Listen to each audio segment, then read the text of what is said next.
Last month, I got a letter from a lawyer saying my grandfather had left me his entire fortune. There was just one problem. I don't have a grandfather.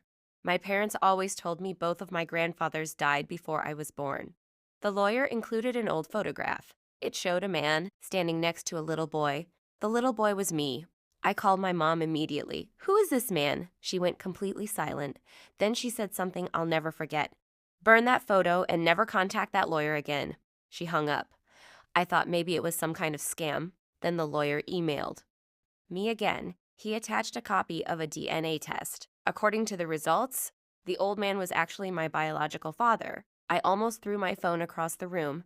My father? That made no sense. The man in the picture had to be at least 70. I called the lawyer. He sighed and said, "Your mother asked us never to tell you." I drove to his office the next morning. He opened a dusty file and slid it across the table.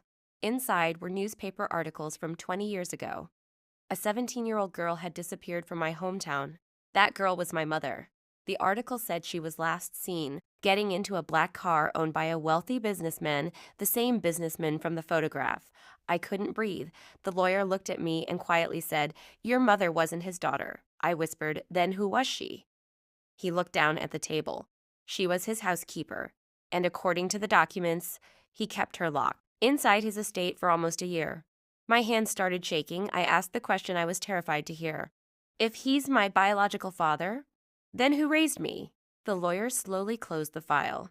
"The man you call Dad spent 15 years in prison for kidnapping you from that house." Like and subscribe for part 2.